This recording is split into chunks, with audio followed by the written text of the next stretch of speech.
Amerikaga birinchi kelganingizda nima ish qilgansiz? Tak, birinchi kelgan mashq bo'ldim. Restoranda ishlaganman bir kun. Qanaqa bo'lgan? Ikkinchi ishlagan restoranda deganman. Cateringga chiqqanmisiz? Yo'q, ofitsiant bo'lib ishlaganman. O'sha cateringda? Qanaqami? Nech bo'lgan soatiga? $8 deyman o'sha payt. O'sha yillar $8 ishlab bo'larmidi?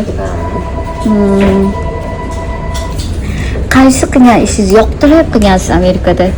Nima ishda ishlaganingizda pram yaxshi ko'rib ishlagansiz o'sha ishda? Santexnika. Og'ir bo'lmaganmi ishi? Og'ir bo'lsa ham zo'rda. Qaysi kunni yana bir marta yashagan bo'lardingiz? Bitcoin chiqqan kuni. Nimaga? Nech pul tikandingiz bitcoiningizga? Umuman tikmaganman. To'g'risini ayting. Umuman bitcoin olmaganman, shunisi bor.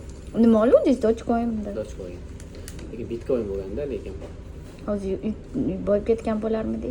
Yo'q, Elon Musk'da o'zimga ish chiqib olgan bo'lardim allaqachon. Nima shunaqa bitcoin?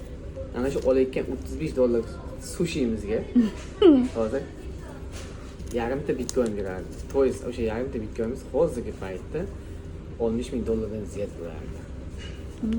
To'y sushini o'rniga $10,000 bo'lardi. Tasavvur qiling.